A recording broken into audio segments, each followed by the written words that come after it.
Salam saudara yang Tuhan Yesus Kristus kasihi. Senang sekali saya Pendeta John Sianipar dapat mengunjungi saudara melalui channel video ini untuk membagikan renungan firman Tuhan yang kiranya menjadi berkat bagi saudara. Nah, saya ingin membacakan satu bagian firman Tuhan yang terambil dari Injil Lukas pasal 22 ayat 47 sampai dengan ayatnya yang ke-53. Demikian firman Tuhan. Waktu Yesus masih berbicara, datanglah serombongan orang sedang muridnya bernama Yudas, seorang dari ke-12 murid itu berjalan di depan mereka. Yudas mendekati Yesus untuk menciumnya. Maka kata Yesus kepadanya, "Hai Yudas, engkau menyerahkan anak manusia dengan ciuman." Ketika mereka yang bersama-sama dengan Yesus melihat apa yang akan terjadi, berkatalah mereka, "Tuhan, mestikah kami menyerang mereka dengan pedang?" Dan seorang dari mereka menyerang hamba imam besar sehingga putus telinga kanannya. Tetapi Yesus berkata, "Sudahlah itu." Lalu ia menjamah telinga orang itu dan menyembuhkannya. Maka Yesus berkata kepada imam-imam kepala dan kepala-kepala pengawal bait Allah, serta tua-tua yang datang untuk menangkap dia, katanya, "Sangkamu aku ini penyamun, maka kamu datang lengkap dengan pedang dan pentung. Padahal tiap-tiap hari aku ada di tengah-tengah kamu di dalam bait Allah, dan kamu tidak menangkap aku. Tetapi inilah saat kamu, dan inilah kuasa kegelapan itu." Nah, saudara yang Tuhan Yesus Kristus kasihi, saya ingin memberikan satu tema di dalam renungan firman Tuhan ini, yakni tenang di tengah badai. Nah, saudaraku yang dikasihi oleh Tuhan Yesus Kristus, ketenangan akhir-akhir ini telah menjadi barang langka yang sangat sulit dicari dan juga sulit untuk didapatkan. Apalagi saat ini dunia sedang dilanda pergumulan yang sangat besar, saudara. Entah itu sakit penyakit, perang, krisis ekonomi, angka kriminalitas yang semakin tinggi, terorisme, dan sebagainya. Akibatnya, banyak orang menjadi cemas, banyak orang menjadi takut, banyak orang menjadi bimbang, banyak orang menjadi khawatir, banyak orang menjadi putus asa. Bahkan tidak sedikit orang yang kehilangan kepercayaan hidupnya. Nah, saudara yang dikasihi oleh Tuhan Yesus Kristus, orang berusaha untuk mencari ketenangan, entah itu di dalam alkohol. Orang mencari ketenangan dengan mengkonsumsi narkoba dan berharap bisa mendapatkan ketenangan di tengah-tengah persoalan dan pergumulan hidup yang dia alami. Orang pergi ke tempat-tempat hiburan. Orang mencari ketenangan di dalam perjalanan, rekreasi. Bahkan ada banyak orang juga yang pergi ke tempat-tempat yang sunyi, yang terpencil untuk menyendiri dan berharap menemukan ketenangan di sana. Orang mencari ketenangan dengan berbagai macam kesenangan-kesenangan materi dan duniawi, saudara. Tetapi ternyata semua upaya pencarian manusia tersebut tidak memberikan hasil yang memuaskan. Mereka justru tidak menemukan ketenangan bagi jiwa dan kehidupan spiritualnya. Tidak, saudara.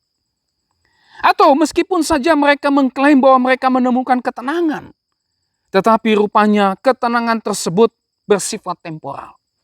Ketenangan tersebut hanyalah sementara dan seiring dengan pergumulan yang terus berganti, ketenangan itu pun dengan segera menjadi lenyap. Nah, perikop firman Tuhan yang menjadi renungan kita hari ini, saudara, ini menceritakan bagaimana Tuhan Yesus juga mengalami satu pergumulan di dalam kehidupannya. Hari itu, Yudas Iskariot terang-terangan mengkhianatinya dengan sebuah ciuman. Hari itu, Yesus didatangi oleh imam-imam kepala, didatangi oleh kepala-kepala pengawal bait Allah, serta tua-tua untuk menangkapnya.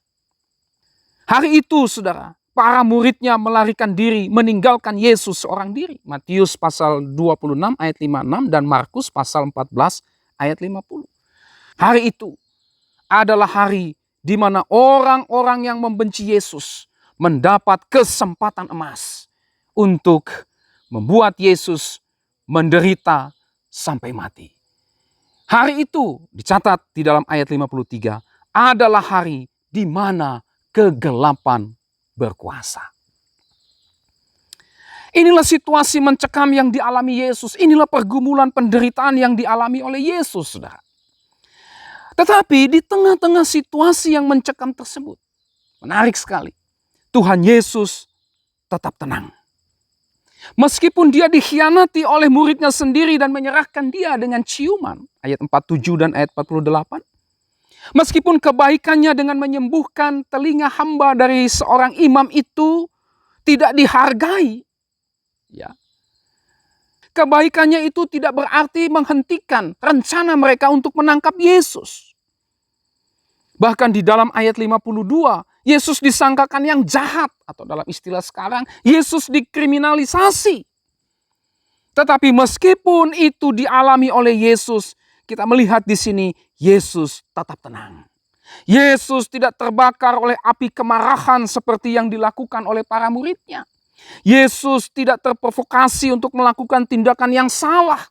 Yesus tetap menunjukkan tindakan kasih kepada orang-orang yang membencinya, saudara. Dengan menyembuhkan telinga hamba imam besar akibat api kemarahan salah seorang muridnya.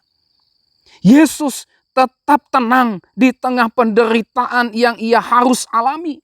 Yesus tetap tenang meski orang-orang yang membencinya seolah-olah berkuasa sepenuhnya atas dirinya. Dia tetap tenang ketika kuasa kegelapan sedang memegang peranan. Apa sesungguhnya yang menjadi rahasia sehingga Tuhan Yesus bisa tenang, bisa tetap tenang di tengah-tengah situasi yang mencekam pada waktu itu? Di tengah-tengah persoalan pergumulan hebat yang sedang dia alami saat itu. Yang pertama, Yesus berdoa. Di dalam bagian sebelumnya dari perikop yang kita baca ini, saudara, kita bisa melihat bagaimana bagian itu berbicara tentang Kristus berdoa di Taman Getsemani. Kristus bergumul di dalam doanya. Nah, di Taman Getsemani itu, saudara, Tuhan Yesus mengalami ketakutan yang amat sangat, sehingga ayat 44 dari Injil Lukas ini mencatat bahwa keringat yang keluar dari tubuh Yesus itu seperti titik-titik darah yang bertetesan ke tanah. Ya. Yesus sedang bergumul di Taman Getsemani itu. Dan Yesus menghadapi pergumulan itu dengan berdoa. Semakin dia takut, semakin dia bersungguh-sungguh berdoa. Dan Alkitab mencatat seorang malaikat datang kepadanya memberinya kekuatan, ayatnya yang ke-43. Ini yang Yesus lakukan. Ini rahasia mengapa Yesus tetap tenang di tengah-tengah penderitaannya. Bukan berarti dia tidak pernah takut sama sekali, saudara. Dia pernah mengalami ketakutan dan ketakutan yang amat sangat. Tetapi di tengah-tengah ketakutan yang Yesus alami, dia berdoa kepada Bapaknya. Dan apa yang terjadi? Yesus dikuatkan. Di dalam Injil Matius pasal 26 ayat 45 sampai dengan 46. Juga dalam Markus 14 ayat 41 sampai 42. Kita melihat di situ bagaimana Kristus pada akhirnya siap untuk menghadapi penderitaan yang harus ia alami. Bangunlah, mereka yang menyerahkan aku sudah dekat. Kristus siap, Kristus tenang menghadapi penderitaan yang harus dia tanggung oleh karena dia mendapat kekuatan di dalam doa. Kristus berdoa, ketakutan itu pada akhirnya berubah menjadi ketenangan di dalam menjalani penderitaan yang adalah kehendak Bapa. Ini yang pertama, saudara. Yang kedua, Yesus tetap taat kepada kehendak Bapa. Yesus tahu bahwa penderitaan salib yang harus dijalaninya ini sangat berat, saudara.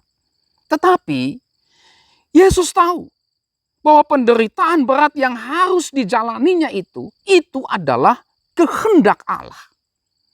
Di dalam doanya, Yesus berkata, "Ya Bapakku, jikalau engkau mau, ambillah cawan ini daripadaku. Tetapi bukanlah kehendakku, melainkan kehendakmu lah yang terjadi." Ayatnya yang ke-42. Nah, dari doanya ini terlihat jelas bahwa Yesus berserah sepenuhnya kepada kehendak Bapanya. Meskipun saudara, hal itu adalah penderitaan dan kematian di atas kayu salib. Yesus tetap mau taat kepada kehendak Bapaknya. Meskipun ketaatan itu adalah mengalami sengsara, mengalami kematian di kayu salib. Yesus tunduk dan taat kepada kehendak Bapaknya. Luar biasa. Inilah rahasia yang membuat Yesus tetap tenang di tengah-tengah penderitaan yang harus dia alami. Dia berdoa dan dia berserah sepenuhnya kepada kehendak Bapaknya. Nah saudara, ada 3 berkat rohani yang kita bisa dapatkan di dalam bagian firman Tuhan ini. Apa saja itu? Yang pertama, ketaatan Yesus di dalam menjalani penderitaannya. Ini saudara, telah membuka jalan keselamatan bagi saudara dan saya. Karena Yesus bersedia untuk menanggung penderitaan yang amat berat itu, Yesus sedia untuk taat kepada kehendak Bapaknya meski harus menanggung penderitaan salib, mati di atas kayu salib. Tetapi rupanya itu adalah jalan untuk membuka keselamatan bagi manusia berdosa. Keselamatan bagi saudara dan saya. Kitalah yang seharusnya menanggung penderitaan akibat dosa-dosa kita. Kristus tidak bersalah. Kitalah yang seharusnya menanggung penderitaan sebagai murka Allah akibat dosa-dosa yang kita lakukan. Tetapi dalam kasih-Nya kepada kita, karena kasih-Nya kepada saudara dan saya, Dia mau menggantikan kita menanggung sengsara itu. Dia mau menggantikan saudara dan saya mengalami penderitaan. Dia sedia menanggung murka Allah yang ditimpakannya kepada Dia, yang sebenarnya harus kepada saudara dan saya. Dengan tujuan apa? Supaya saudara dan saya memperoleh persekutuan kekal dengan Allah. Supaya saudara dan saya dilepaskan dari kuasa dan kutuk dosa. Supaya saudara dan saya, relasi kita dengan Tuhan yang selama ini rusak, terpisah oleh karena dosa, kembali dipulihkan. Sehingga kita memperoleh persekutuan kekal dengan Tuhan. Ini yang terjadi, saudara. Penderitaan Kristus, kematian Kristus, rupanya telah membawa berkat terbesar dalam kehidupan saudara dan saya. Berkat terbesar bagi kehidupan orang berdosa, yakni memperoleh keselamatan kekal, memperoleh kepastian hidup kekal bersama dengan Allah. Puji Tuhan. Nah oleh sebab itu, kita bersyukur kepada Tuhan. Karena Tuhan sudah menyediakan jalan kelepasan dari kuasa dan kutuk dosa, yakni dengan percaya kepada Yesus Kristus. Adakah saudara saat ini masih hidup dalam dosa dan kuasa dosa? Adakah saudara saat ini hidup di dalam kegelapan dosa dan Tuhan hari ini menyadarkan saudara bahwa saudara adalah orang berdosa? Tuhan hari ini menyadarkan saudara bahwa saudara tidak berdaya dengan dosa-dosa yang mengikat dan memperbudak saudara saat ini. Jikalau hari ini Tuhan menggerakkan saudara untuk bertobat dan percaya kepada Kristus bahwa Dialah satu-satunya yang ditentukan Allah untuk menyelamatkan saudara dari kuasa dan kutuk dosa, maka datanglah kepada Yesus Kristus. Akuilah dosa-dosa saudara kepada Yesus Kristus. Mohonkanlah pengampunan atas dosa-dosa saudara. Percayalah bahwa hanya Yesus Kristus yang bisa membasuh saudara dari dosa-dosa saudara saat ini dan membebaskan saudara dari kuasa dan kutuk dosa. Dan dengan demikian saudara memperoleh pengampunan dari Allah. Dan dengan demikian saudara memperoleh hidup kekal bersama dengan Allah. Dan dengan demikian saudara tidak lagi mengalami kutuk dosa, tapi saudara mengalami damai sejahtera Allah yang dikerjakan oleh Yesus Kristus ketika saudara percaya dan menerima Dia sebagai Tuhan dan Juru Selamat pribadi. Berkat yang kedua yang kita bisa lihat dari bagian ini adalah tentang berdoa, saudara. Yesus berdoa ketika menghadapi pergumulan. Bagian ini mengajarkan juga kepada kita untuk tetaplah berdoa. Adakah saudara saat ini sedang mengalami pergumulan di dalam hidup saudara? Adakah saudara saat ini mungkin sedang dikhianati oleh teman saudara, sahabat saudara, rekan kerja saudara, atau saudara dikhianati oleh pasangan saudara sendiri? Suami pergi meninggalkan saudara. istri pergi meninggalkan saudara. Adakah saudara saat ini tengah dikhianati oleh rekan kerja saudara yang menipu saudara dan merugikan bisnis, usaha, dan pekerjaan saudara, sehingga saudara harus mengalami krisis keuangan, saudara harus mengalami krisis ekonomi? Tetaplah berdoa. Teruslah berdoa memohon kekuatan yang daripada Tuhan sehingga saudara dimampukan untuk menghadapi situasi itu. Tetaplah berdoa meminta petunjuk Tuhan sehingga saudara tahu apa yang harus saudara lakukan di tengah-tengah pergumulan itu karena Tuhan memberikan petunjuk. Adakah kebaikan-kebaikan yang saudara lakukan selama ini justru tidak dihargai atau malah saudara difitnahkan segala yang jahat? Orang yang saudara tolong melupakan saudara. Orang yang telah menerima banyak kebaikan saudara justru tidak tahu berterima kasih. Malah memusuhi saudara dan menyangkakan segala yang jahat kepada saudara. Saudara sudah berbuat baik, tetapi justru kebaikan saudara diputarbalikkan pada akhirnya untuk memfitnah saudara. Ya. Atau adakah saudara saat ini menderita oleh karena saudara mengusahakan hal-hal yang baik? Oleh karena ada orang yang tidak suka dengan saudara. Ada orang yang iri hati dengan saudara. Ada orang yang merasa terganggu posisinya dengan keberadaan saudara. Lalu berusaha menyingkirkan saudara. Tetaplah berdoa. Berdoalah kepada Tuhan, mohon kekuatan. Supaya saudara dan saya tidak putus asa menghadapi pergumulan itu. Supaya saudara tetap bertahan di tengah-tengah pergumulan tersebut. Mintalah petunjuk kepada Tuhan. Sehingga saudara tahu apa yang harus saudara perbuat berdasarkan petunjuk yang Tuhan berikan itu sebagai hasil pergumulan saudara dalam doa. Dan tetaplah terus melakukan kebajikan. Tetaplah terus menaburkan benih-benih kebaikan. Meskipun saudara harus menanggung penderitaan. Minta kekuatan yang daripada Tuhan dengan doa-doa saudara. Nah, apapun pergumulan yang saudara alami saat ini, tetaplah berkomunikasi dengan Tuhan dalam doa-doa saudara. Curahkanlah semua pergumulan dan keluh kesah saudara. Isi hati saudara kepada Tuhan. Dia pasti akan menolong saudara dan menguatkan saudara. Dia pasti akan mengirimkan malaikatnya, utusannya. Entah itu pendeta saudara mungkin. Entah itu teman saudara, sahabat saudara yang memahami pergumulan saudara. Atau orang lain yang Tuhan pakai untuk menguatkan saudara. Bahkan yang penting ketika saudara membaca firman Tuhan. Firman itu yang menguatkan saudara. Sehingga saudara mampu menjalani pergumulan yang saudara alami saat ini. Tetaplah berdoa. Berkat rohani yang ketiga saudara. Tetaplah tunduk dan taat kepada kehendak Allah. Meskipun saudara mengalami pergumulan yang sangat berat saat ini. Tetaplah taat kepada kehendak Tuhan. Meskipun saudara belum menerima jawaban atas pergumulan saudara sampai saat ini, tetaplah taat kepada kehendak Allah. Tetaplah mengikuti pimpinannya dalam hidup saudara meskipun saudara saat ini sedang mengalami pergumulan hidup. Tetaplah mempercayakan hidup saudara kepadanya meskipun saudara saat ini sedang mengalami pergumulan yang hebat. Meskipun Tuhan belum menjawab doa-doa saudara.